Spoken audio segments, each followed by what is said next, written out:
Vale, pues si no me Ujú. equivoco, está grabando. Bueno, buenos días a todos y a todas.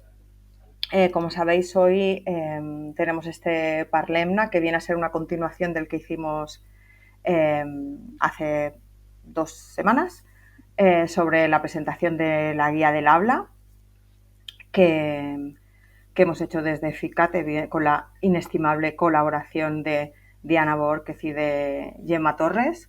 Entonces Gemma hizo la presentación hace 2 semanas, como os decía, eh, haciendo un inciso sobre todo en cuanto a logopedia, y Diana va a hacer más o menos lo mismo, pero en vez de con logopedia, con las cirugías. ¿De acuerdo? Entonces os presento por si de casualidad hay alguien que no sepa quién es, pero yo os la presento. Diana Borquez es cirujana maxilofacial pediátrica, especialista en labio y paladar hendido. Ha colaborado con el Hospital Vall d'Hebron de Barcelona y con diferentes organizaciones humanitarias que trabajan en lugares con escasos recursos. Y ahora acaba de llegar está de vuelta en Barcelona, donde continuará su actividad el próximo año. Bienvenida, Diana. Muchas gracias, Eva. Buenos días a todas y a todos. Muchas gracias por la introducción. Bueno, ya yo he tenido la oportunidad de estar en otros Parlemnes con FICAD y siempre le he vivido la experiencia que es más como una reunión, ¿no? En la que pues hablamos de un tema en particular. En este caso es la primera vez que hablamos de un tema así tan conciso, ¿no? Siempre hemos hablado más de aspectos más mm, psicológicos, emocionales, en referencia a la diferencia facial, pero entonces no tengo una presentación, no lo preparé como una clase, lo veo más como quisiera primero empezar como compartiéndoles lo importante que a mí me parece este trabajo que estamos haciendo, este trabajo que está haciendo FICAD en generar todo este material para que las familias eh, puedan como tener esta información, ¿no? De una fuente fiable, en un lenguaje que todas y todos podamos entender. Yo creo que, y soy defensora por siempre de que la familia es una parte más del equipo de tratamiento, ¿no? Y para poder ejercer ese rol necesitamos información de confianza, ¿no? Porque hay muchísima cosa hoy en día, pues, y además ahora con la inteligencia artificial, o sea, puedes tener lo que quieras, pero no todo el mundo tiene acceso a esto. No todo el mundo, yo por ejemplo no soy una gran geek de la tecnología, entonces apenas estoy empezando a utilizar ChatGPT y sí que puedes tener ahora mucha información, pero realmente cuando se trata de la salud de un hijo, de una hija, me imagino que tanta información de tantas fuertes abruma mucho. Entonces, el habla es uno de los temas para mí más delicados, más importantes de todo el tratamiento del labio y paladar hendido. Entonces, me parece como invaluable este aporte, ¿no? que FICAD está haciendo. Eh, si tengo que hacer una presentación de la parte de cirugía, eh, quisiera primero decir que eh, es importante tener presente que, bueno, ahora me acaba de ocurrir, Eva, que no sé si querías que todo el mundo se presentara. Yo empecé a hablar y no. Bueno, si hay alguien que quiere hacer una pregunta o que cree que hay alguna información importante que quisiera compartir. Pero eh, no sé, ¿Ah? igual, bueno, yo la idea que yo pensaba, desde que hicieras un poco de presentación y luego si van saliendo Vale, dudas, pues que la gente pues ok. levante la mano y vamos, Bueno, pero digo me yo, podéis interrumpir en cualquier momento. o No que sé si levanten la esto mano y ya está. tiene, exacto, levantar la mano. Les invito también, me imagino que todas están y todos con los peques por ahí. No hay ningún problema si queréis. eh, Vamos, que esto es como una reunión entre amigos, ¿vale? No, no. no hay problema por interrumpir ni por preguntar en cualquier momento. Y yo quiero decir que, como Eva dijo, estoy recién llegada y vine con unos animalitos que adopté en México y pueden haber ruidos y pueden que tenga que parar para hacer alguna corrección por aquí, así que ya lo quería decir para que os sepáis. Y bueno, continúo. Les estaba diciendo que eh, referente a la introducción sobre la cirugía, exacto, quiero primero que tengamos siempre presente que el tratamiento, la cirugía en general, ¿no? Pero enfocándonos en el labio y paladar hendido, es algo que está en constante evolución, ¿no? Incluso yo recuerdo cuando estaba haciendo mi entrenamiento y cuando voy viendo las cosas que están haciendo ahora, o sea, estamos cambiando constantemente y como muchas cosas, pues los cambios cada vez son más rápidos, ¿vale? Entonces, igual de esta manera, en el tratamiento del labio y paladar hendido, si uno revisa un poco la historia de la evolución de las técnicas que se utilizan para hacer la reconstrucción o para atender diferentes factores de como para atender, para operar un labio, para operar la nariz, para operar el paladar, pues sí que hubo un momento en el que las cosas iban pues más lentas, pero ahora ha habido un cambio y pues van pasando las cosas más rápido, ¿vale? La idea de hacer un apartado de cirugía, más que podáis conocer detalles técnicos precisos, que seguro a muchos les interesa, eh, y que también podemos hablar de eso, pero es sobre todo aportar esta información que puede, por un lado, disminuir el nivel del miedo, la ansiedad que puede generar que vayan a hacer una intervención quirúrgica en nuestros hijos. Eh, También aportar la información que necesita para que ustedes puedan cumplir mejor el rol pues el de cuidador, cuidadora, ¿no? Con ellos en el proceso del postoperatorio y que también podamos como optimizar y aprovechar al máximo estas intervenciones, ¿no? En el manual dividimos las cirugías en las cirugías que alargan el paladar o las que ayudan a acercar el paladar con la pared posterior de la faringe. De esto vamos a hablar y voy a explicar más en detalle, pero es muy importante que entendamos y que es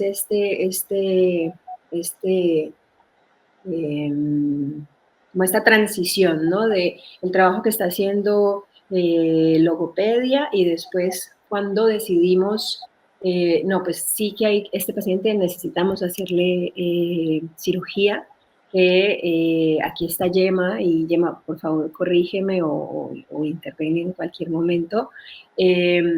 También lo ponemos en el manual y es que es muy importante que esta cirugía se debe de indicar, una cirugía del habla, se debe indicar después de que estemos seguras que el paciente ya ha recibido una terapia del habla o una logopedia óptima, ¿no?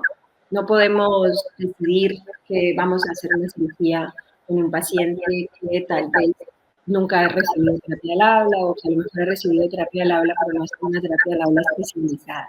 Creo que hay un micrófono encendido. Espera, que lo busco. Me parece que es Sara. Respecto a lo que dices, Diana, tengo que decirte que... Espera, que me ponga la cámara.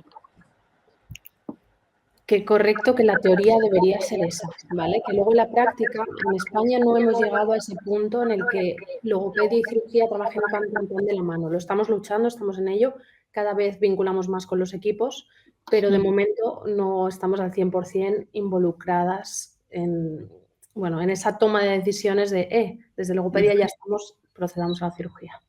Ya. Me parece, esto es algo que además no sucede solamente en España, ¿eh? Esto lo vemos a nivel global, o sea, no tenemos suficientes logopedas con entrenamiento en labio y paladar hendido o en disfunción velofaringea por labio y paladar, por paladar hendido en el mundo, ¿no? Ahora nuestra profesora Kate Crowley, ella está trabajando para que esto cambie, entrenando equipos en diferentes lugares del mundo, pero esto quiero como, no, sí es algo que sucede aquí, nos está pasando, pasa en muchos lugares. Es una problemática que se está abordando y que todavía va a pasar un tiempo para que esto pueda ser diferente. Pero aquí me parece importante que las familias esto lo tengan presente, porque a veces parece que hay como se entiende que esta diferencia en el habla o estos trastornos del habla que pueden tener los niños y niñas con paladar hendido pueden solucionarse con una cirugía y ya está. Creo que es muy importante que tengamos claro que esto es un trabajo que se debe hacer desde los dos lugares, ¿no? Sí que es verdad que hay algunos pacientes bastante seleccionados que podrían mejorar con una cirugía y ya está, porque lo que hay es, todo se articula perfecto y ahí es simplemente un paso de aire porque no cierra bien, pero esto no es, no sé si en tu experiencia, Gemma, te has encontrado muchos pacientes así. Yo no me los he encontrado, sí que he tenido algunos pacientes así y es maravilloso porque haces la cirugía y ya, ¿no? Pero no es la norma. Y también hay algunos pacientes que no necesitan cirugía y que a lo mejor al principio parecía que sí, ¿no? Porque también, como dice Gemma, hay todas estas cosas que están en la teoría, pero que no suceden siempre de esta manera, ¿no? Y esto lo quería comentar también cuando pasamos a esto, ¿no? Una vez ya al paciente se le ha dado la terapia del habla, al nivel que sea, porque no en todos los lugares hay un equipo súper entrenado de terapia del habla para pacientes con labio y paladar hendido. Ahora hay muchos como equipos de colaboración internacional en los que por WhatsApp se mandan videos, nos mandamos, ¿no?, videos, audios de los pacientes y podemos decir, bueno, si lo modificamos de esta forma, si trabajamos mejor de esta manera, podríamos llegar a mejorar. Después de que ya hemos hecho todo esto, tenemos que saber qué tipo de cirugía le hacemos al paciente. Entonces ahí es cuando hacemos estas pruebas más objetivas, ¿no?, que nos van a dejar ver el movimiento del velo, ¿no? Cuando me refiero al velo del paladar, me estoy refiriendo al paladar blando, ¿no? Y cuando me refiero al esfínter velofaringeo, ya es el paladar blando junto con lo que está alrededor y atrás, ¿no?, que es todo la pared posterior de la faringe y la pared lateral las paredes laterales de la faringe. Entonces, como cierra ese esfínter. Ahí podemos obtener una mejor información de qué tipo de cirugía le iría mejor a este paciente, pero igual esto no siempre es así, ¿no? Yo misma he operado a algunos pacientes sin haber hecho antes una de estas pruebas porque no tenía acceso a ellas, porque ya digo, pues este paladar sé que lo que le tengo que hacer es esto porque ya lo había visto varias veces. Y también no en todos los lugares tenemos acceso a diferentes técnicas, ¿no? Yo diría que de toda la cirugía del labio paladar hendido, donde vamos todavía estamos aprendiendo mucho y todavía no tenemos muchas herramientas, es precisamente en la cirugía del habla. Entonces, además, es más complicada, pues es una estructura que se mueve, ¿no? Que el labio también se mueve, el paladar se mueve, pero en este caso son varias estructuras que tienen que conseguir un cierre total para dividir la cavidad nasal de la cavidad oral. Entonces, diferentes cirujanas y cirujanos han propuesto diferentes técnicas que se han ido haciendo.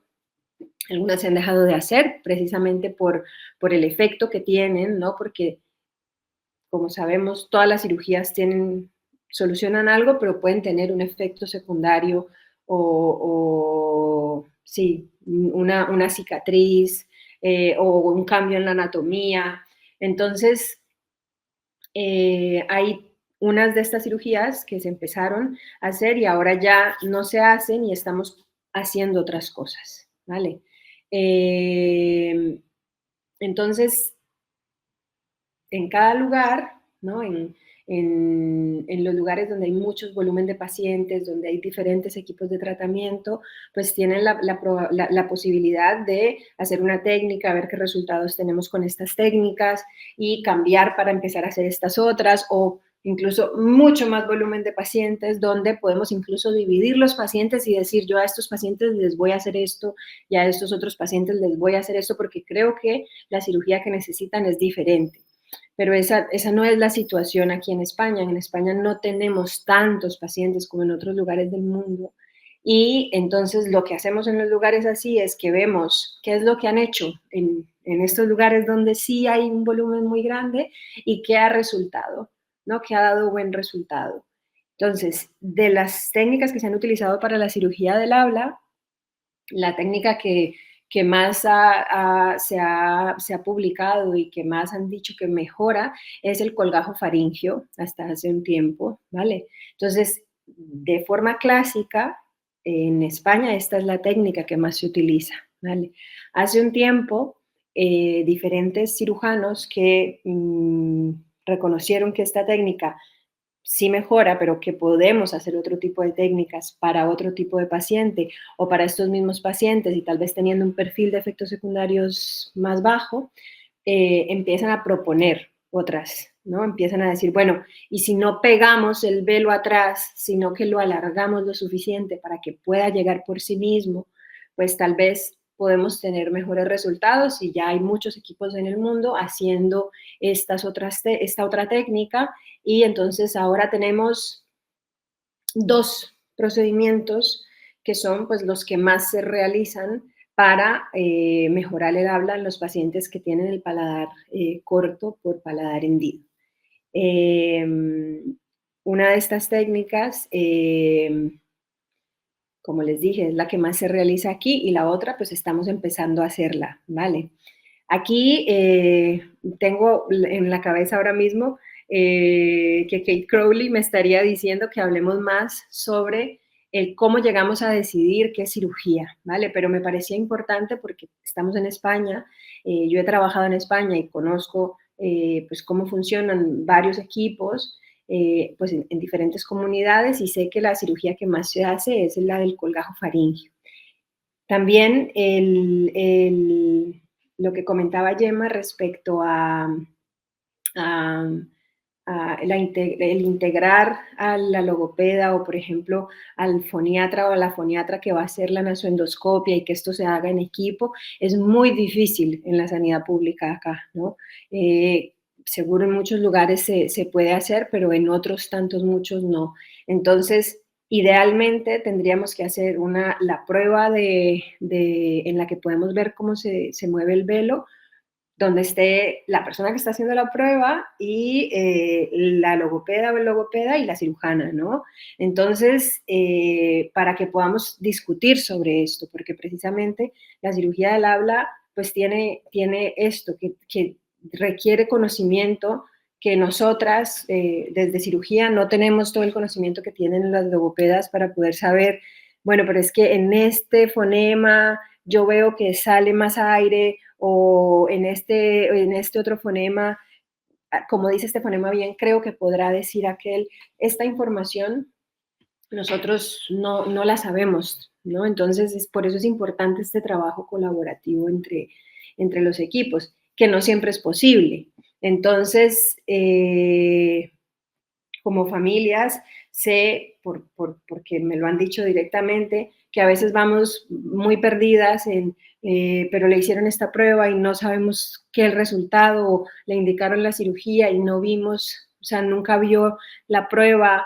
Creo que la forma de poder saltarnos un poquito este inconveniente es precisamente que hayan que ustedes tengan acceso a este conocimiento, ¿no? Que tengan acceso a saber que es mucho mejor que el cirujano o la cirujana que lleva a vuestros hijos pues tenga toda la información, o saber qué es lo que necesitan desde logopedia, que se vea cuando le hacen una nasofibroendoscopia a vuestros hijos, porque la persona que siempre está con el paciente pues son ustedes, ¿no? Entonces, a veces están en logopedia y de logopedia los mandan a hacerse las pruebas y no siempre es posible que todo el equipo esté junto. Entonces, creo que, o me siento que necesito información de ustedes, como preguntas, qué les gustaría saber. Yo no he confirmado muchas veces, he comprobado que realmente lo que yo creo que podría preguntar la familia, pues no es tan acertado. O sea, yo no tengo ni idea de cuáles son las dudas que ustedes pueden tener sobre esto. No sé si ya vieron el manual, si quisieran profundizar más en alguno de los aspectos o aclarar algunas cosas. Esto también además es información que nos sirve mucho para poder, pues, saber, ¿no?, qué hay que ampliar o qué habría que modificar en otro tipo de material. Me gustaría mucho que pudiéramos obtener aquí esta información. Entonces, preguntas, veo que están conectadas. Sí, no sé si hay alguien que tiene alguna consulta para hacer. Si levantáis la mano os doy paso. O alguna logopeda que quiera también preguntar alguna cosa. Vale, Sara, puedes quítate el micrófono tú y haces la pregunta. Antonia también. Bueno, hola Sara. ¿Me escucháis? Sí. Hola, ¿me escucháis? Te escuchamos lejos, pero... Es que además de que estoy muy acatarrada, no sé por qué no me va el auricular. Ahora, un poco mejor ahora. Ok. Voy a intentar hacerla y si no me escucháis, lo puedo intentar escribir. Vale. Te escuchamos, ¿eh? A lejos, pero se escucha. O sea, ya que, no quería hablar de mi caso propiamente dicho, pero bueno, ya que a lo mejor me tengo que ir un poco antes, bueno, y como va justamente de esto, pues en el caso de mi hijo, y bueno, preguntar un poco tu opinión sobre este tema. Si os parece bien, ahí voy. Mi hijo nació con el paladar abierto y lo operamos aquí en Coruña a los 18 meses. Bueno, la cirugía salió bastante mal y nos dijeron, esta era la primera duda que tengo, nos dijeron, hacer mucha logopedia y en caso de volver a esperar a los 7 años. Bueno, a mí me pareció que era como demasiado tiempo porque era muy evidente que eso estaba mal. El espacio que había era enorme y me parecían muchos años en los que el niño, esto fue algo que me dijo la logopedia, empezó a hacer logopedia y llegó un momento que la logopeda nos dijo que ella sabía que había terminado sus posibilidades, que ella no podía avanzar más con esa anatomía, ¿no? Y entonces decidimos hacer una segunda intervención, que supongo que sería una intervención de la que ibas a hablar, que es la técnica de Furlong, pues como a los 3 años y medio la hicimos. Y aunque mejoró, se retrajo muchísimo, igual que la primera vez, no tanto, gracias a Dios, como la primera vez, que tuvo una retracción brutal, que incluso el cirujano le sorprendió porque salió muy bien de la sala de quirófano, pero al mes había reducido, pero mucho, no sé, mucho más de la mitad. Entonces quería preguntar un poco, estas retracciones, si son debido o a la anatomía del niño, o si crees que a lo mejor la intervención quirúrgica podría haber sido mejor, bueno, entonces la primera, varias dudas. Si tú habías aconsejado también esperar a los 7 años o a intervenirlo antes, como al final hicimos por privado, y ahora con esta ahora que tiene, también si nos recomendarías, bueno, ahora estamos esperando evidentemente porque esto fue hace unos meses, y ahora tiene 4 años, y un poco lo que nos han dicho ahora es de que ahora sí, en el caso de volver a tener que operar, otra vez ya sería a los 7 años, y sí que sería ya la faringoplastia, un colgajo, ¿no? Pero bueno, que ahora sí que tiene que esperar, ¿no? Entonces un poco saber cómo esta evolución situación? ¿Si has visto bien esta segunda cirugía? ¿Si habrías esperado en primer lugar hasta los 7 años? ¿Qué opinas? Ok, muchas gracias por tu pregunta, Sara. Creo que con esta pregunta podemos abordar varios aspectos importantes. Voy un poco a ir contestando, pero antes, o sea, bueno, voy a ir contestando y después tú me dices si es... Bueno, la primera pregunta, que es si hubiese esperado hasta los 7 años, quiero primero contarles que hay diferentes corrientes, ¿vale? Hay, por ejemplo, hay algunos equipos donde tienen como muy estructurado que se hace la palatoplastía, ¿no? Entre los 12 y 18 meses, y después muy pronto empiezan a hacer estimulación del lenguaje y después estimulación del habla, y entonces esto lo tienen muy bien estructurado. Luego hay otros equipos que, por ejemplo, creen que hay que dejar después de la cirugía que los niños y las niñas pues vayan desarrollando su habla y ellos aprendan cómo utilizar este paladar, y creo que esta corriente que hay de esperemos hasta los 7 años puede ser un poco como que venga desprendiéndose de ahí, ¿no? Que es como vamos a dejar que ellos solitos y solitas pues vayan desarrollando el habla y aprendan a cómo pues articular donde deben articular, ¿no? Seguramente muchos pacientes va bien y sí que aprenden y generan los mecanismos sin generar ahí una articulación compensatoria en el que pueden emitir estos sonidos pues de la forma como deben para que les entiendan bien. Y luego hay otros un montón de pacientes que, pues, que no, que lo que hacen es desarrollar compensaciones o digamos formas de emitir los sonidos que no son las adecuadas y que hacen que tengan un habla que no se entiende. Entonces, contestar esta pregunta específica para tu hijo, Sara, es difícil porque sin verle el paladar, digamos que hay pacientes en los que si yo veo que tiene un paladar que tiene la longitud con la que yo creo que puede funcionar bien, sí puedo dar un poco más de tiempo. Si es un paladar que ya ves que está corto, pues esa la actitud de esperar no sería mi opción, digamos, porque creo que es importante darle el instrumento o darle la anatomía que necesitan ellos para poder emitir los sonidos de la forma correcta, ¿no? Entonces, aquí, algo que pasa en muchos lugares de España es que si no hay acceso a un equipo de logopedia, entonces dice, bueno, dejemos que empiecen a hablar y ya cuando tenga una habla consolidada y veamos cuáles son los problemas que tiene, entonces ya solucionamos desde ahí, porque no hay otra opción, ¿no? Si no, pues sería operar al niño antes de que tenga una habla consolidada. Me gustaría saber, Gemma, qué piensa de esto, ¿no? Y ya cuando lo tenga, pues ahí ya vemos qué podemos solucionar. Entonces creo que esta opción de esperar va un poco por ahí, ¿no? ¿Qué piensas, Gemma? No sé si puedo interrumpirte un segundo.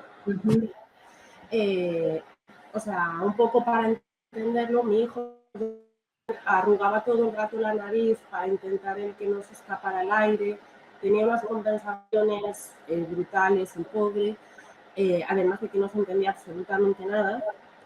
Era como, y bueno, visto el paladar era totalmente en forma de nube, se había retraído completamente, se había pegado al paladar duro. O sea, yo, sin ser especialista en nada de esto, pero era muy evidente que era, a ver, como una burrada, lo que me dijo la logopeda, que me dijo, es que esperar hasta los 7 años, el día que a los 7 años tú intentes estas compensaciones, yo fue cuando, a raíz de esta conversación que tuve con la logopeda, que me gustó un poco la vida a nivel privado, porque bueno, es que además de que le tengo una fe enorme, me dijo, yo ya no puedo reeducar más y si esperamos a los 7 años, intentar alargar, despegar, mejorar esto, Luego el niño, ¿cómo? Ya no me tan bien cómo le explicas que no iba a poder él de esas complicaciones. Ya te digo que él arrugaba todo el rato la nariz, hace unas cosas muy raras.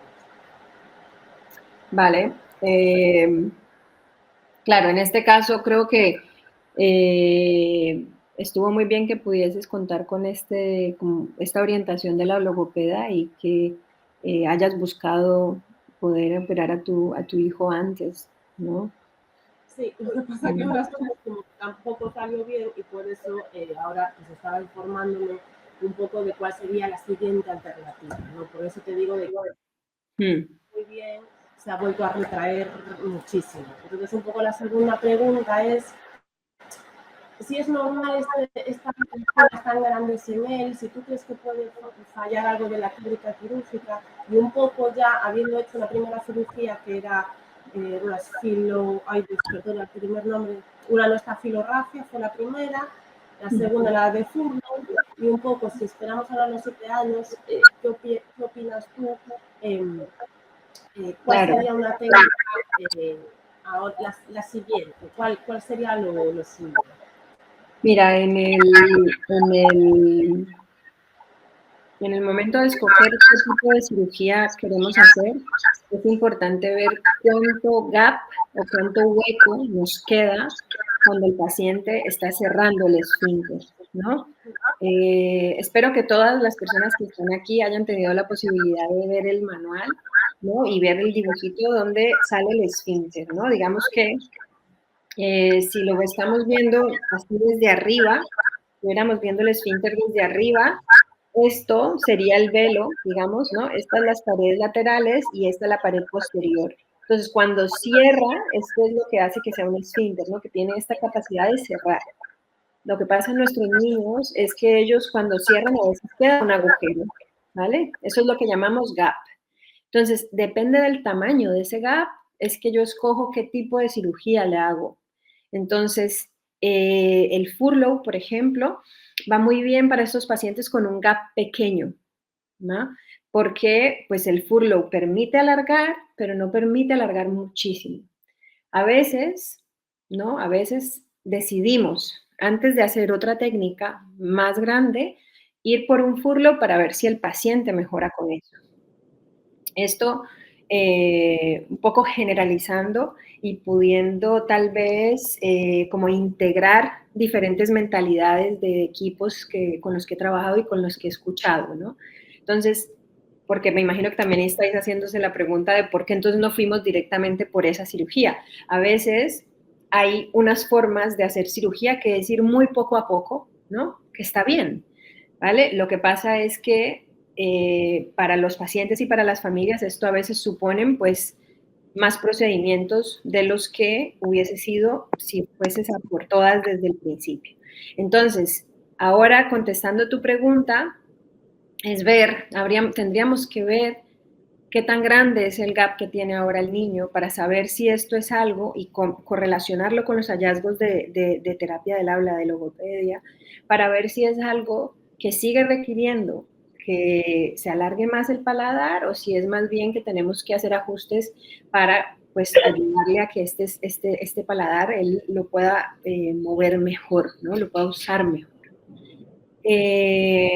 Si me esperaría o no me esperaría, es que depende mucho de eso. Yo creo que si contamos con un buen equipo de terapia del habla, de logopedia, y estamos seguras que ya ese paciente lo que le está pasando es que se le está escapando el aire por la nariz porque articula bien y estamos seguras de eso, pues no, ¿para qué vamos a esperar? ¿No? Si lo que necesitamos es que esa niña o ese niño pues tengan la seguridad y puedan comunicarse para que continúe su desarrollo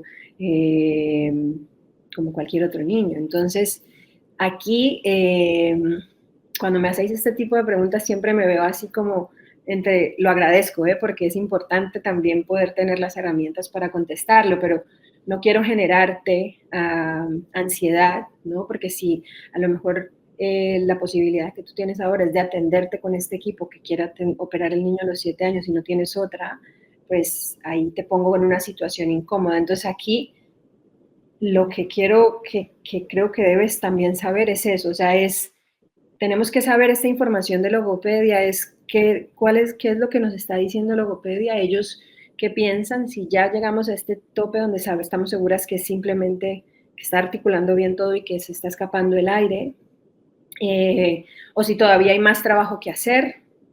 Creo que entendí que esta cirugía se la habían hecho hace un año más o menos, porque si dijiste que se lo habían hecho a los 3 y tu hijo ahora tiene 4, creo que fue lo que escuché. Entonces, generalmente esperamos en cirugía en general, ¿no? Cuando no es algo urgente, obviamente, pero esperamos un tiempo a que los tejidos cicatricen y se estabilicen, ¿vale? Porque, contestando una de las preguntas también, estas retracciones, esto sucede, los tejidos cuando cicatrizan, todos los tejidos pasan primero o sea, se empieza a unir todo y después, como que para que se consolide esa costura, digamos, pasan por como una fase de fibrosis, como que se apretan las cicatrices. Entonces, como que los tejidos se retraen. Y después el proceso continúa y ya como se relaja un poquito. Entonces, por eso muchas veces decimos, no, pero vamos a esperar un poco más. Generalmente queremos esperar un año, ¿no? Para ver, ¿no? Si ahí ya necesitamos hacer otra cosa. Entonces, para que quede más claro, si el equipo de cirugía donde llevaste a tu hijo decidió hacer un furlough, yo esperaría al menos un año para plantear otra cirugía, si vemos que necesita otra cirugía. ¿Sí? Vale, gracias. Muchas gracias. ¿Sí quedó claro, Sara? Sí, me quedó claro. Más o menos era lo que me habían dicho, este nuevo equipo. Bueno, y siempre hay como que esperar un año para ver el resultado. Yo, soy fisio y sé que siempre después de una cirugía, los resultados antes del año, pues no hay que esperar. Y no monopolizar para nada esto, pero bueno, ya un poco, si te puedo preguntar por la faringoplastia, porque veo que es eso, la técnica como que se deja siempre en último recurso por este tema de alterar la anatomía, y veo que siempre intentáis eso, dejarla un poco de lado, no sé qué opinas de ella, no sé si es demasiado invasiva, si tiene demasiadas contras, y no sé si hay una alternativa, cuando hay un gap grande, ¿hay alguna alternativa a la faringoplastia o es un poco de agua? Si al final se va a alterar la calidad de vida, si te quita años de vida a los 80 años porque has respirado mal, no sé. Estas son las últimas dudas y como la de la faringoplastia, supongo que a todas nos puede venir bien y no te preguntaría ya nada más. Ok, Sara, mira, hagamos una cosa. Yo creo que esta es una duda que varias familias tienen. Entonces, vamos a pasar con la siguiente persona y vamos a ir acumulando para que todos tengan la posibilidad, ¿vale? Vale, gracias. Vale, yo creo lo comentaremos, ¿eh? Sí, yo creo que ahora Antonia era la siguiente que quería hacer una consulta. Hola, buenos días. Hola, buenos días. ¿Qué tal, Diana? No, era un poco también sobre el tema a partir de hasta cuándo, es decir, tema de logopedia, se valora después hacer una próxima intervención para el tema del paladar, para cuando hay escape nasal y no hace las compensaciones como toca. Es decir, que más o menos, por lo que veo, es sobre los 7 años, que es lo que me han ido diciendo otras mamis. Aquí quiero la ayuda de Gemma, que además estaba antes teníamos también ahí pendiente de que hable. Entiendo entonces, Antonia, que tu pregunta es, ¿cuándo desde logopedia ya damos, como que decimos, necesitamos cirugía? ¿Es correcto? Sí, exacto. Ok. Gemma, ¿quieres ir tú? Sí. La edad yo no la sé. Yo no sé decir a qué edad se hace una cirugía u otra. Sobre todo en logopedia lo que intentamos es conseguir al menos 3 fonemas de alta presión, ¿vale? Cuando consideramos que tenemos 3 fonemas de alta presión trabajados y logrados en mayor o menor medida es cuando decimos está preparado para hacerse una naso. A partir de la naso se calcula el gap que tiene y a partir de aquí se determina. Hay que hacer una operación, no hay que hacer otra. ¿Sí? Ok. Entonces, aquí creo que Esto me baso en la experiencia de varias familias que me lo han consultado previamente, y tenemos el tránsito, digamos, por el camino de tratamiento del labio paladar hendido. Vamos a hablar de un camino ideal que quiere decir, pues, una familia que recibió atención desde el principio, o ojalá desde la etapa prenatal, y después, pues, ¿no?, postnatal empezaron con todos sus controles, se hizo la cirugía del labio primero, y después se operó el paladar entre los 12 y 18 meses, ¿vale? El niño o la niña empezó a desarrollar su habla, ¿no? Sabemos que después de esto, ¿no? O sea, después de los 18 meses, ellos ya, al añito incluso, ya empiezan a emitir cosas, van empezando a querer decir palabritas, por eso operamos el paladar en este momento. Sigue su desarrollo y empezamos a notar tal vez que hay algún sonido que es diferente, que no puede decir papá, ¿no? Entonces, ya en cómo funciona acá, digamos que cuando ya tiene unos 3 añitos o así, los mandan a logopedia, ¿vale? Entonces ahí el niño o la niña todavía no puede, muchos a esta edad todavía no podemos hacerle un examen, ¿no? Una evaluación del habla, haciendo que repita las palabras que les decimos. Por eso esto se hace alrededor de los 4 añitos, cuando ya nos obedecen más, ¿no? Y pueden repetir lo que les digamos. Entonces, Alicia quiere decir algo. Sí, pero no sé si quiere cuando acabe. Vale, está bien, ¿no? Perdón, Entonces, era para hacer otra pregunta, pero como estoy en el coche voy saliendo, entrando, y por eso voy levantando y bajando la mano. Vale, yo te aviso cuando acabe con él. Vale, gracias. Tranquila. Entonces, por eso aquí, digamos, a los 4 años, en este recorrido de tratamiento que ha sido típico, digamos, es cuando pues ya entonces llega donde Gemma ve que hay algunas articulaciones o hay algunos fonemas que no está diciendo bien y trabaja sobre esos fonemas, y cuando ya ha trabajado, Gemma, has trabajado durante esos 3 fonemas y no has conseguido en los 3, ahí es cuando tú dices, sí, esto creo que es de cirugía, ¿correcto? Correcto, sí, sí. Ok, entonces ahí lo que hacemos en equipo es decir, bueno, vamos a hacer una nasoendoscopia o fibroscopia o nasofibroendoscopia, ¿vale? Que es poner este tubito por la nariz, ¿no?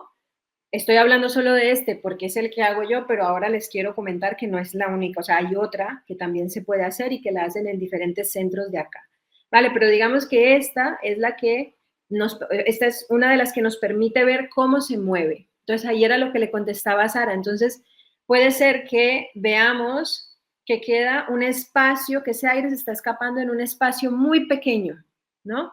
Entonces decimos, bueno, pero ya se ha probado y ya dieron toda la terapia del habla que podían dar para mejorar eso, pues en este paciente le hago el furlo. ¿Cuánto puede pasar? ¿No? Por ejemplo, si es un proceso de tratamiento típico, Gemma, ¿cuánto tiempo tú intentas esos 3 fonemas? No puedo sacar la bola mágica y hacer una previsión. Depende de cada niño, de cada niña, o sea... Pero digamos que más de un año, ¿tú seguirías insistiendo que lo diga? Si no sale, no, más de un año no. Si tratamos el fonema, si lo intentamos, si no sale, no espero un año. No. ¿Cuánto es lo más, digamos, típico? ¿Medio?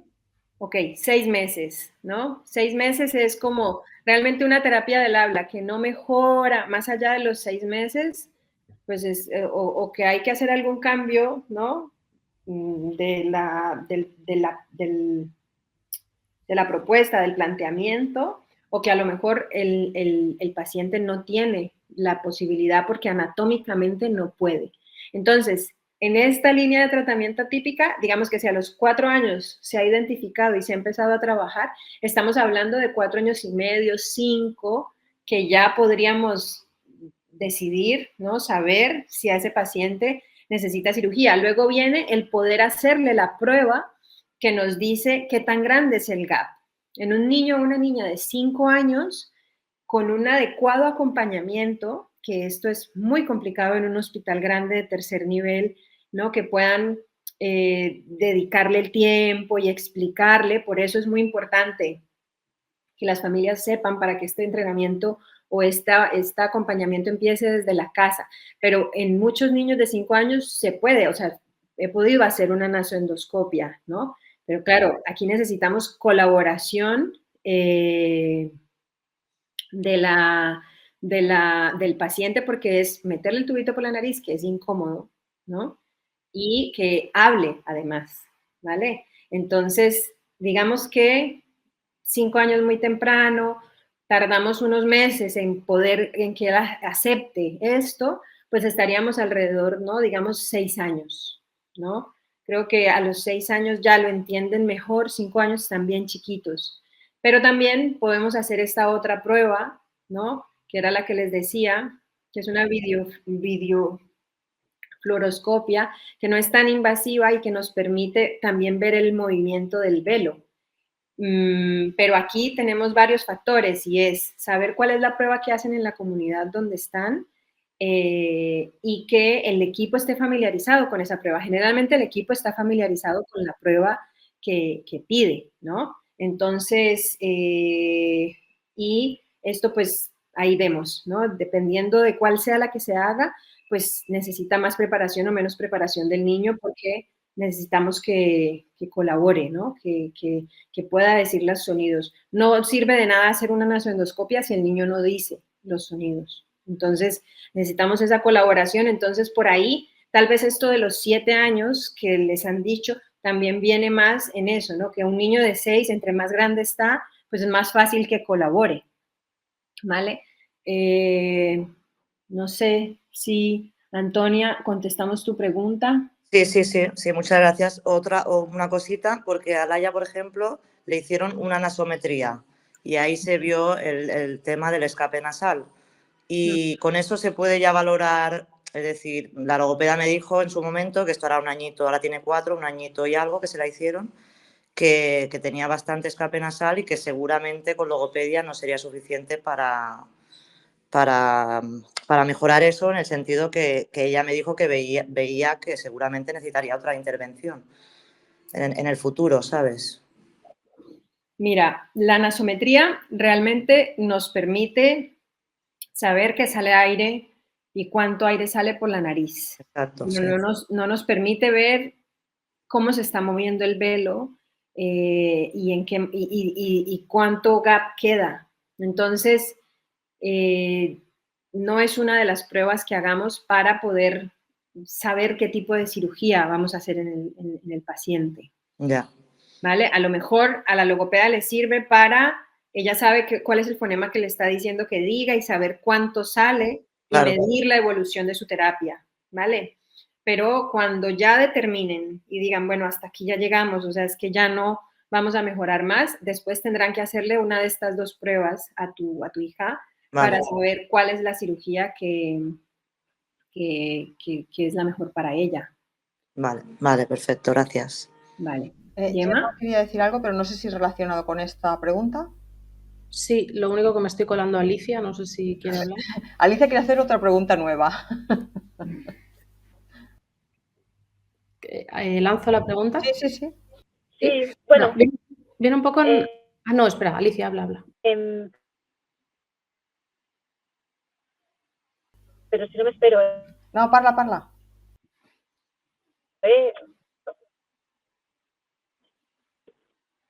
Ahora no te escuchamos. No te escuchamos, Alicia. Es una pregunta que le hago a Gemma todas las semanas. ¿No? ¿Me oís? Sí. ¿Hola? Sí. Ahora sí. ¿Hola? ¿No? Sí. Pues la escribo. No, ahora te escuchamos. Ahora te ¿Quieres probar? Vale. ¿Sí? ¿Me oís? Sí. Estoy aquí en un pueblo. Vale. Es una consulta que le hago a Gemma, yo creo que casi todas las semanas. Mi hija, después de un súper buen trabajo, ha conseguido hacer una super P, que creo, Gemma, corrígeme si me equivoco, creo que no le sale aire por la nariz cuando dice la P. Pero empezamos a trabajar con la K y aunque articulaba, Gemma vio que la articulación era bastante correcta, salía mucho aire por la nariz. Entonces, mi duda es, si Iria es capaz de hacer una P cerrando bien y que no salga aire, eso quizá la pregunta es difícil de responder, pero más o menos podríamos descartar que fuera a necesitar una cirugía del habla si logra hacer, aunque sea un sonido bien cerrado. ¿Es para mí la pregunta o es para Gemma? A mí ya me la ha hecho. Yo estoy... Okay. A Gemma se la hago cada semana. Okay. Y Gemma Entonces, me dice, lo que pasa con estos sonidos, ¿vale? Es que cuando tú dices P, ¿no? Estás como, y la lengua no está, yo digo P, la lengua no pega en el paladar. Gemma, corrígeme, que a mí estas cosas siempre se me olvidan. Pero luego cuando digo K, entonces la lengua sí se levanta en la parte de atrás.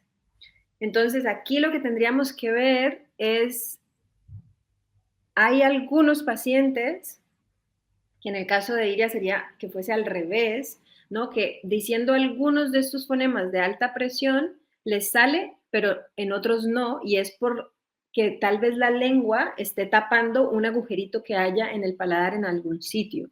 Cuando se trata de, en este caso, que es cuando digo la P, la estoy diciendo bien, pero cuando estoy diciendo la K, no. Aquí yo creo que tendríamos que, no sé, Gemma, si ya llegaste al punto de decir ya hice todo con la K, o si todavía tenemos que dar más tiempo y ver en una nasoendoscopia qué está pasando en el velo, en la emisión de estos dos sonidos. No, acabamos de iniciar la K. Es la primera semana que empezamos a trabajar K. Okay. Entonces, yo creo que aquí hay que darle la oportunidad, o sea, contestando directamente tu pregunta, Alicia, el que diga un sonido de estos y que lo diga bien, no, corrígeme, Gemma, no condiciona que los vaya a poder decir todos, ¿no? Porque la lengua y las estructuras de la boca están posicionándose en diferentes lugares y puede ser que tal vez no estemos hablando de una cirugía del velo, pero sí de una fístula que hay en el paladar, ¿vale? Y si acabamos de empezar con la K y sabemos que estamos haciendo una logopedia correcta, hay que darle tiempo aquí a la niña. ¿Cuál es tu respuesta, Gemma, cuando Alicia te pregunta esto cada semana? Déjame estudiarlo. Siempre le digo lo mismo. Déjame estudiarlo. No, solo me lo ha preguntado una vez, ¿vale? Okay. Claro, aquí me llama la atención y yo ahorita luego me voy a poner a decir, siempre tengo que volver a mí, cerrar los ojos, decir los diferentes fonemas para pensar dónde tengo que ir a buscar ese agujerito, ¿no? Cuando hay algunos sonidos de alta presión en los que hay escape y otros en los que no, tengo que hacer este ejercicio. Entonces, haciéndolo así muy rápido aquí, digo, es falta de más logopedia, ¿vale? Pero pregúntame en una semana, Alicia, que haya hecho mis ejercicios otra vez. Vale. Habían otras hay una persona que pregunta desde el chat, a mi niño de 5 años le hicieron la nasoendoscopia, pero sin hablar. No sirve de mucho, ¿no? Esto pregunta. Sí, claro, aquí realmente no nos sirve de mucho, Carolina, porque necesitamos ver cómo se mueve el velo, ¿vale? Lo que tal vez pudo haber pasado, que esto es lamentable, pero sucede, es esto, ¿no? Que muchos equipos no tienen esta posibilidad de conectar o de reunirse y saber por qué le estamos haciendo esta prueba al paciente. Entonces, puede ser que le hayan pedido la nasoendoscopia y que a lo mejor el día que le haya tocado no se le haya hecho a la persona que generalmente las hace a los pacientes con paladar hendido, o que a lo mejor hayan llegado al punto en el que llegaron a ver y que esto a veces nos pasa en la preparación de los niños. Por ejemplo, yo empiezo poniéndoles un algodoncito un día, después el otro día les pongo la anestesia para que sientan lo raro, y después otro día. A veces esto en algunos se hace en un día entero, ¿va? Pero en otros toca hacerlo en varias sesiones. Y después ya pones un poquito la manguerita. Entonces, a lo mejor a tu hijo le pusieron, pero ya hablar, ellos porque hablar es más raro. No es raro que te metan el tubito, pero luego hablar con el tubito adentro es más raro. Entonces, puede ser que estemos en esta fase, no sé, pero no. O sea, contestando concretamente la pregunta, ahí pudimos ver la estructura, pero claro, no sabemos cómo funciona si no habló. ¿Está contestado? Ok. Gemma. A ver, os lanzo esta pregunta por una mamá tímida que tengo por aquí, que no va a querer hablar, pero es para que nos des tu punto de vista de confianza, Diana. ¿Qué pasa si yo voy a un hospital y desde ese hospital me orientan a hacer sí o sí una intervención quirúrgica? ¿Yo tengo derecho a ir a otro hospital a pedir una segunda opinión? Bueno, muy buena pregunta, muy buena pregunta. Esta es de estas preguntas que te ponen entre la espada y la pared, pero la respuesta es sí.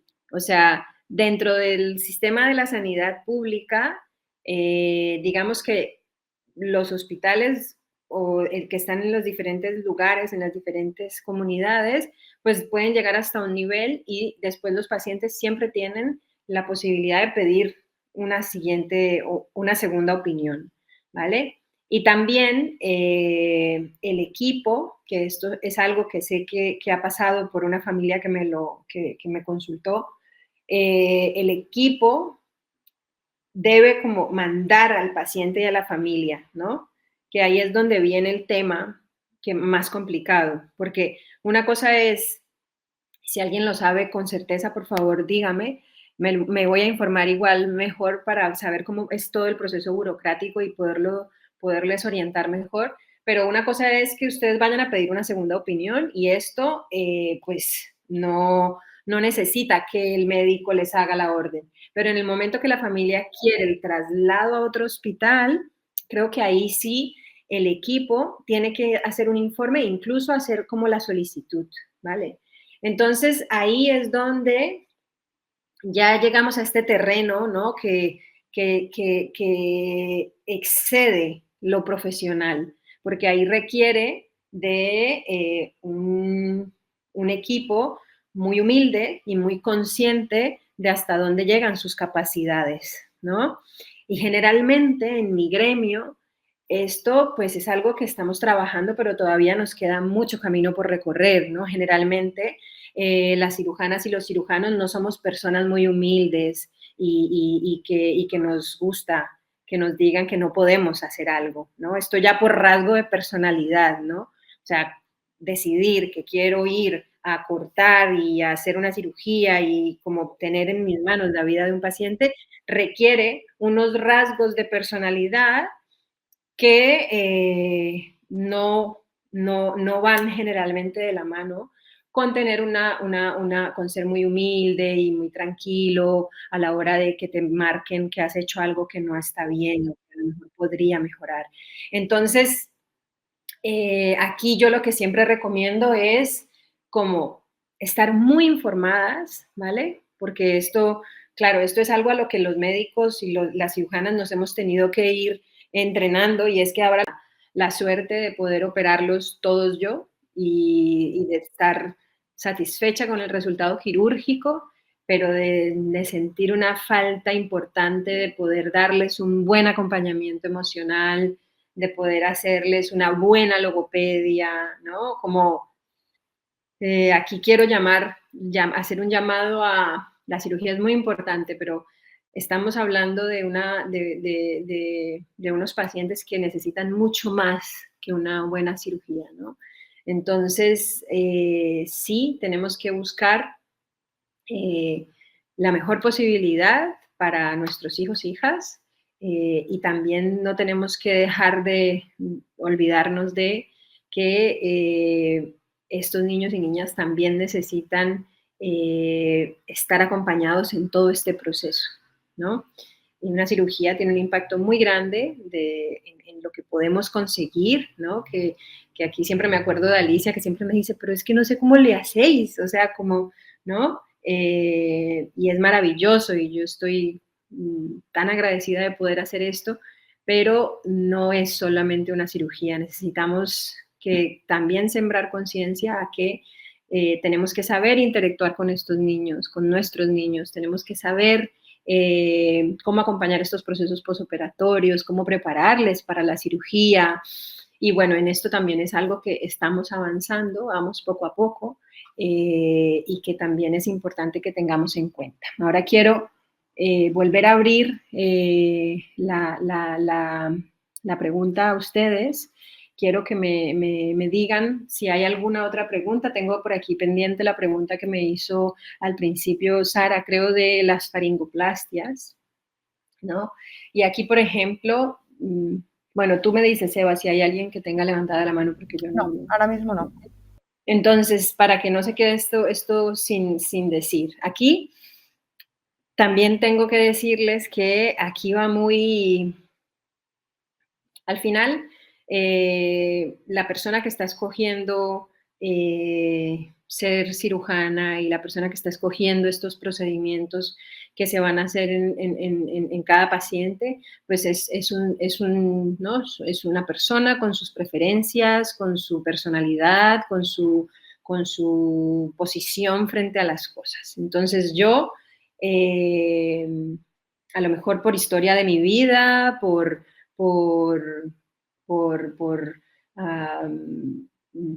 historia de mi vida, yo siempre estoy buscando pues la forma en que este tratamiento, ya que es un tratamiento largo y que impacta mucho en la vida del paciente, de la familia, pues estoy siempre buscando la forma de generar las menores secuelas posibles, ¿vale? Entonces, cuando a mí me hablan de faringoplastia desde el principio, desde que era una estudiante, a mí este es un procedimiento que no somos muy amigos, ¿no? Lo cual no quiere decir que no sea un procedimiento útil, ¿no? Solamente les estoy contando esto para que sepan que esta opinión que van a recibir ahora es una opinión que puede estar algo sesgada. Porque, pues eso, yo, pues no.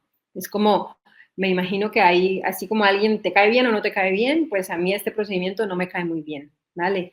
Porque es un procedimiento que altera la anatomía, ¿vale? Altera la anatomía y está ahí en medio de la vía aérea. Entonces, para mí respirar y que los niños respiren, es muy importante que un niño y una niña respire bien. Esto es muy importante para el desarrollo de su carita, para el desarrollo de su cerebro. Entonces, por eso a mí desde el principio no me gustaba mucho. Sí que es verdad, y esto es algo que he hablado con mis maestros, ellos son los grandes señores de este procedimiento. Claro, ellos me dicen, pero Diana, ¿qué más le vas a hacer? O sea, ¿qué otro procedimiento vas a hacer? Y esto era la realidad hace unos años. Realmente era un procedimiento, no teníamos muchas más herramientas, ¿no? En algunos pacientes seleccionados, como lo explicamos en el manual, esto sigue siendo así. Hay pacientes que por algunas razones su velo no se mueve, o porque hay alguna otra condición asociada, o por otros motivos, el velo no se mueve. Y en estos pacientes, pues no tenemos otra opción, ¿no? Estos efectos secundarios de este procedimiento con la vía aérea, ya claramente otras personas los han visto y están encontrando la forma de obstruir lo mínimo posible la vía aérea, ¿vale? Entonces ahora están haciendo, por ejemplo, que les dicen un colgajo faríngeo hecho a medida. ¿Esto qué quiere decir? Que con una de estas pruebas, ¿no? Les dije, está la nasoendoscopia y hay esta otra prueba, la videofluoroscopia, que nos permite ver cuánto se mueven las paredes laterales, cuánto se mueve el velo, ¿vale? Son con unas técnicas de radiología que le ponen un medio de contraste, las que seguro lo han hecho, pues saben, ¿no? Le hacen que el niño se tome un medio de contraste y después lo ponen en el aparato de rayos y entonces podemos ver cómo se mueve. Entonces, con esto marcamos y sabemos de qué ancho preciso necesita hacer el colgajo. Esto es algo que no sé si hay equipos que lo hagan acá. No lo he escuchado, no he escuchado que se haga. Y hay algunos lugares donde lo están empezando a hacer. Entonces, está bien porque es una evolución de esa técnica que sigue alterando la anatomía, pero que entonces ahora nos está generando menos efectos.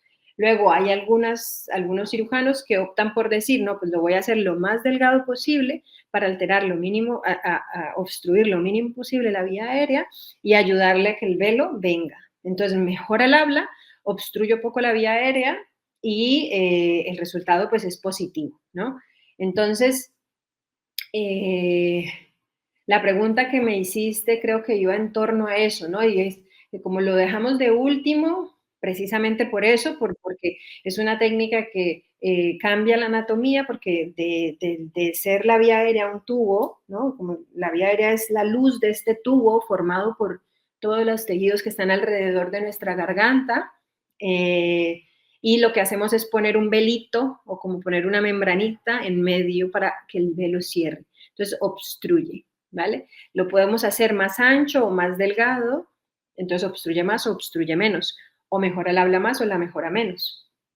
Entonces, por eso es como una de las, digamos, últimas opciones para algunos equipos. Hay otros equipos que les va muy bien con esto y que han pues visto que si lo hacen de tal grosor no obstruyen la vía aérea y mejoran el habla y lo están haciendo con buenos resultados, ¿vale? Esto también os lo quiero decir.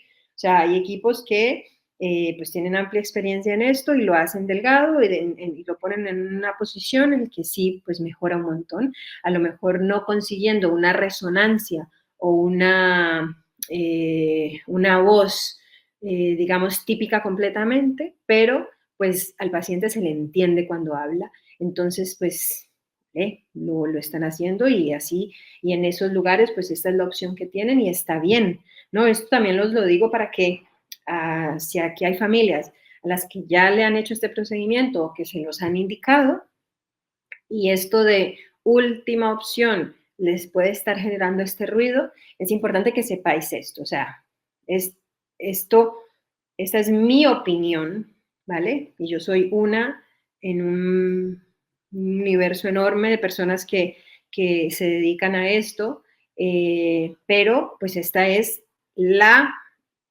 opción que hay en muchos lugares y que no es que esté mal, o sea, esto sería muy prepotente de mi parte decirlo, o sea, esto es algo que están haciendo desde hace muchos años, que muchas personas están dedicando diferentes esfuerzos para mejorar los resultados y disminuir las complicaciones que están asociadas a este procedimiento. Entonces, lo que sí es, pues que yo sí tengo el derecho de decir, me gusta más o me gusta menos, ¿no? En mi caso es un procedimiento pues, que no me gusta mucho, pero que acepto que hay pacientes en los que pues sí tengo que hacer ese procedimiento porque no tengo otra opción, ¿vale? Y que también he visto personas en las que le han hecho ese procedimiento y ha mejorado bastante su habla y están bien, ¿vale? Entonces, no sé si con esto, Sara, contesto, no sé si Sara sigue aquí, la pregunta que me habías hecho, no sé si me estoy saltando algo.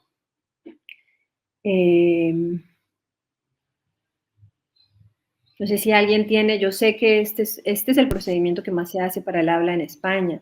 Entonces, pues me gustaría saber qué otras preguntas tenéis al respecto. Creo que está bien, porque si además es una persona a la que no se lleva muy bien, pues yo intento ser lo más respetuosa posible, pero pues les puedo aclarar dudas o sí, sobre todo dudas que tengan al respecto.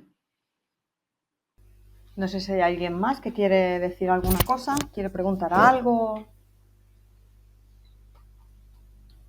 ¿No? Bueno.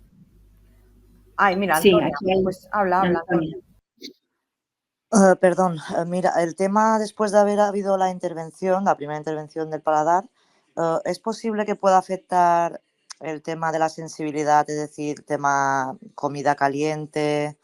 Todo esto puede ser que le afecte, porque Laia, por ejemplo, no puede tomar nada caliente, es decir, si está un poco tibio incluso tenemos que esperar a que esté casi frío. Incluso cuando algo se le pega en el paladar de comida se pone súper nerviosa y ella misma ya se lo saca porque a lo mejor tiene un huequito que se le pega ahí. Como que noto que tiene mucha sensibilidad, me imagino que es normal, yo tengo cicatrices y y están más sensibles al tacto mismo, ¿sabes? Supongo. ¿Cuánto de operada tiene tu hija? 3 años. Hace 3 años la operaron Sí, sí, del paladar. sí.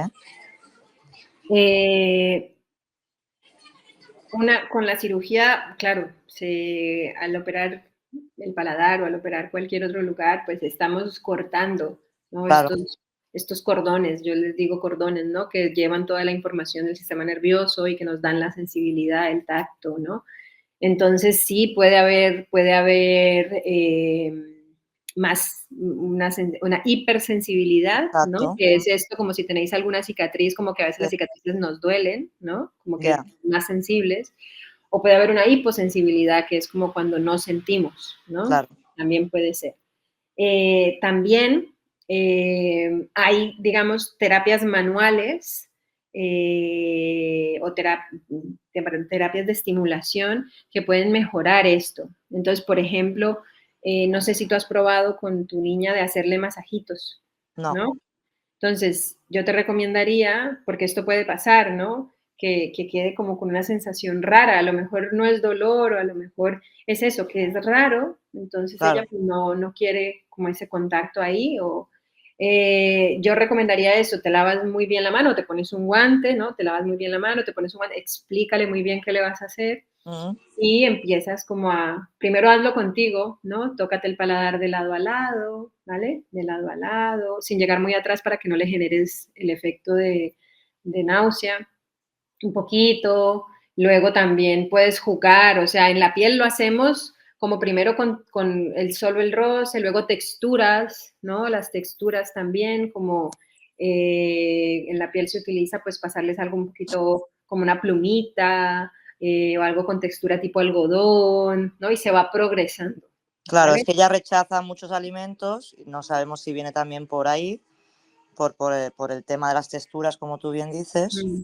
E incluso una pregunta que no viene al caso, porque no estamos hablando del tema alimentación, pero hemos tenido problemas desde el principio con ella en tema alimentación. Sé que hay niños que no los tienen y hay niños que sí con fisura, y según nuestras cirujanas me dijeron que la alimentación no tenía nada que ver con la fisura, que mi hija a lo mejor era mala comedora como otro niño que es mal comedor. Y ahí me quedé un poco en shock porque esto fue ahora hace poco y me dijeron que a lo mejor tiene otra patología asociada. Y me quedé un poco en shock porque yo siempre he pensado que la alimentación a muchos niños les afecta por el tema de la fisura. Es verdad que hay otros que no entiendo realmente el por qué, pero sí que hay muchos, que yo hablo con otras madres y les pasa lo mismo que le pasa a Laia, ¿sabes? Otros que no, pero que me diga la cirujana que no tiene nada que ver la alimentación con el tema de la fisura, pues me quedé un poco perdida porque yo siempre la había relacionado con eso. Bueno, vamos a decir que esto está relacionado con el tema de la cirugía y las cirugías del habla en el sentido de que nosotros otra cosa para la que utilizamos nuestro esfínter es para tragar y que no se nos salga el alimento por la nariz, ¿vale? Entonces, muchos pacientes, es que claro, yo digo, no hay un paciente parecido, o sea, es súper diferente. Pero entonces hay algunos pacientes que tienen un gran gap y les genera mucha dificultad poder tragar según qué alimentos con diferentes texturas. Entonces, generan algunos mecanismos o mueven la cabecita, ¿vale? Luego también hay otros pacientes que cierran bien para hablar, pero que por alguna razón se les escapa por ahí cuando están comiendo. Entonces, sí, o sea, sí hay una relación íntima entre la deglución, ¿no? Por lo tanto, la alimentación, porque para poder comer tenemos que tragarnos lo que comemos, y la fisura. Entonces, aquí habría que ver esto, ¿no? Como aquí te va a tocar, Antonia, investigar un poquito, ¿no? Buscar qué tipo de texturas, empieza tú a ver cuáles son los alimentos que te rechaza, qué tienen en común estos alimentos, y empezar un poco, por ejemplo, invento. Si a ella te rechaza todos los alimentos con textura tipo, yo qué sé, la ensalada, los alimentos así más duros que a lo mejor le puedan estar chocando, a lo mejor tendrás que más adelante coger estos mismos alimentos y partírselos muy chiquitos, ir progresando, ¿no? Que vaya aumentando el tamaño para que vaya como generando esto. O sea, toca un poco como que ponte en posición cero, ¿vale? Esto es algo ponte en posición 0 de decir, bueno, vamos a empezar con los masajitos, o a lo mejor le enseñas a ella cómo se lo haga, primero se lo empiezas a hacer tú y vas probando si con esto puede mejorar. Vale. Hola. Perdón, que yo no paro de entrar y salir. Perdón. No te preocupes. ¿Tienes algo que preguntar? Sí, lo que pasa es que estoy conduciendo y, Dios mío, lo siento interrumpir. Me gusta todo lo que me contaste. Lo único que quería preguntar, a ver, y creo que a lo mejor a otras mamás interesadas también les interesa, esto de que normalmente la faringoplastia se deje en último nivel, etcétera, etcétera, en último recurso un poco. Mi duda es, entiendo que es porque altera la anatomía y entonces primero se intenta de todas las maneras. El miedo que yo tengo es, la pregunta es como muy directa, pero quita años de vida, es decir, el niño va a tener hipoxemias o le va a afectar de alguna manera la respiración, es más probable que tenga una alteración, un EPOC de mayor, una alteración respiratoria o algo así, y por eso no se quiere hacer. Ok, esto depende.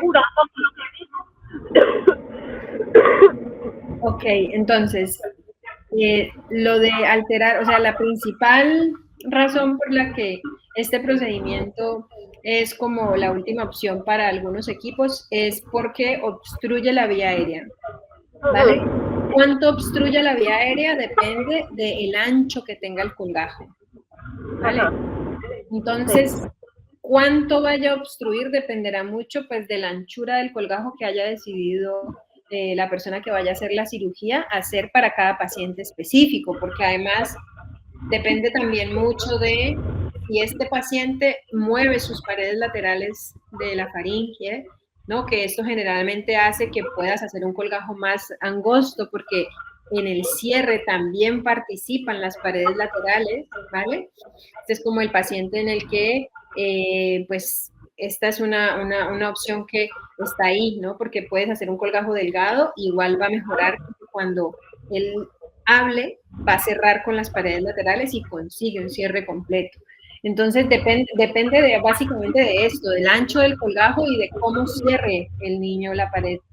Y luego respecto a qué efectos en la vía aérea o en la respiración, entonces, si lo que pasa muchas veces es que el paciente nota que por la nariz le cuesta más respirar, porque claro, si tiene el colgajo acá arriba, ¿vale? Inhala por la nariz, pues no le va a pasar el aire porque pasa menos, entonces tienden a abrir la boca y se convierten en respiradores orales, ¿vale? Esto, que además la respiración oral es una epidemia, digo yo, hoy en día, porque tenemos tantas cosas en el aire y hay tantos rinitis, alergias, que los niños están siempre con mocos y no les queda otra que respirar por la nariz, ¿vale? Por la boca. Entonces, esto tiene un efecto a largo plazo en el crecimiento facial, ¿vale? Porque la respiración nasal es un motor para el crecimiento facial. Cuando respiramos por la nariz, estamos también hinchando o llenando de aire los senos maxilares y esto es una de las cosas que hace que la cara crezca. Entonces, cuando un niño respira por la boca, lo que está pasando es pues, que está alterando, estamos alterando como este funcionamiento y todo lo que viene después de eso, ¿vale? Que es algo que no le está pasando solamente a nuestros niños, esto es el cráneo humano está cambiando, ¿no? Porque estamos comiendo muchas comidas procesadas y porque estamos respirando por la boca. Si vosotros empezáis a ver por la calle, ¿no? Con toda la gente que fuma, generalmente tiene la nariz tapada, respira por la boca, entonces esto está haciendo que el cráneo humano crezca menos. Por eso cada vez hay más personas a las que hay que sacarle las muelas del juicio porque tenemos menos espacio para los dientes o tenemos más problemas de apiñamiento dental porque tenemos menos espacio en las arcadas y esto es porque la cara está creciendo menos como parte pues, de los cambios que está habiendo en el estilo de vida del ser humano hoy en día. Entonces, sí, es precisamente eso. No es, creo que en algún momento mencionaste cuántos años va a vivir menos. No, esto no lo sé. O sea, que un niño respire por la nariz, por la boca, hace que viva menos. Digamos, ahora el ser humano está viviendo lo que nunca ha vivido en la historia del ser humano, ¿no? Y tenemos muchos respiradores orales. O sea que con esto vamos al tema de, pues, puede haber una obstrucción de la vía aérea, sí. En cuanto sea esta obstrucción de la vía aérea, pues dependerá del ancho del colgajo. Efectos inmediatos, digamos, aquí está enviando Mónica un video sobre cómo la respiración oral repercute en el desarrollo orofacial. Muchas gracias, Mónica. Lo que puede pasar a veces es esto, que el niño no aprende a respirar por la boca, entonces empieza como puede tener apneas en la noche, ¿no? Que esta es una de las razones por las cuales a veces se decide quitar estos trabajos, y es porque pues, se genera esto. No pasa siempre, pero pues es una posibilidad, ¿no? Que está ahí. Sí, eso es lo que me dijo el cirujano, sobre todo, de esperar hasta los 7, porque si se hace de forma precoz, que sí que era muy frecuente lo de las apneas. Vale, vale. Bueno, pues era más que nada para saber si también estoy bien orientada, que creo que sí, porque me fío un montón de esa persona a la que he ido, pero bueno, era por también tener una segunda opinión y tener algún recurso también a mayores para decirle cuando haga las consultas aquí por la cirujana esa que lo operó la primera vez. Y luego, no sé si vas a comentar o si vas a hablar de paso, que salió como una noticia que en Andalucía estaban haciendo cosas con células madre. No creo que nos pille ya nuestros hijos, porque me imagino que a lo mejor no. Pero bueno, no sé si tenías pensado dar alguna noción de cómo va este tema. Realmente de cirugía del habla y células madre todavía no estamos ahí.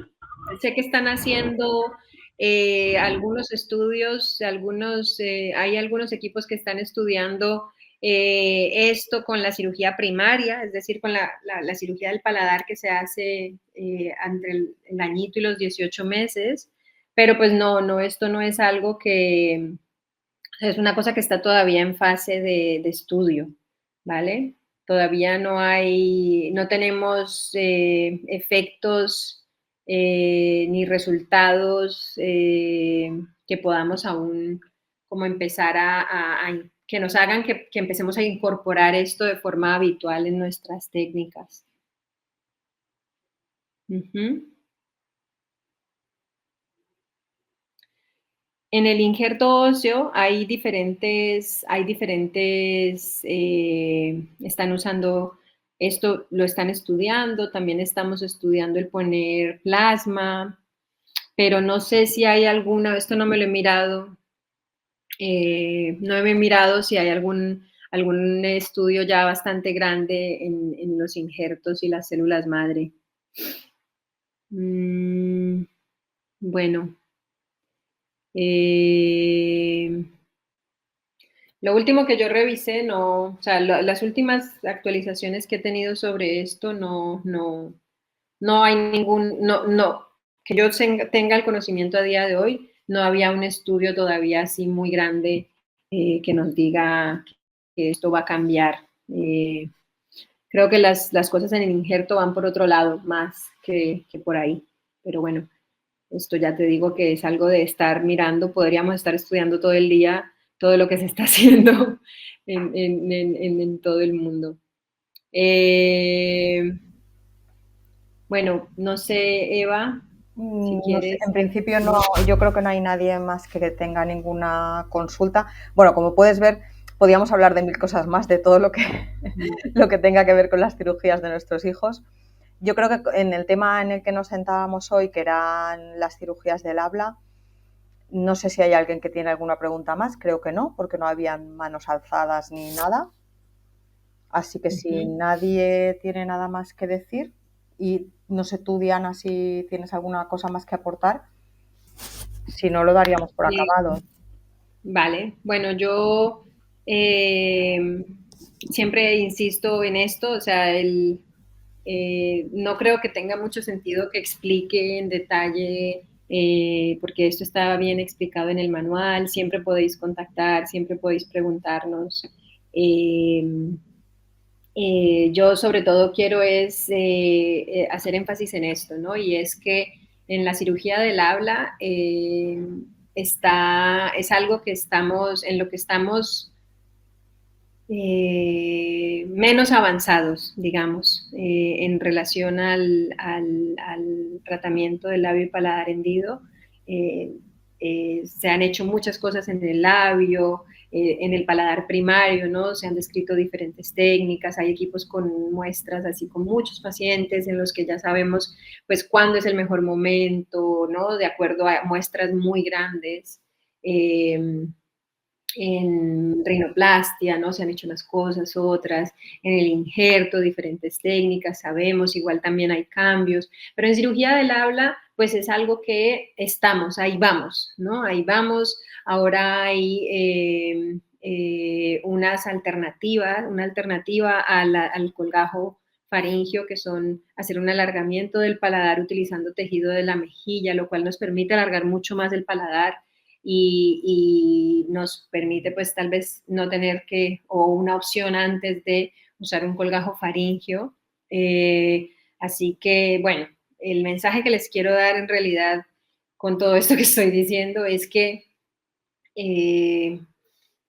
hay varias opciones y hay a lo mejor lugares donde todavía se están haciendo técnicas que ya no se utilizan en otros sitios, pero que es lo que a lo mejor vienen haciendo en ese sitio desde hace muchos años con buenos resultados.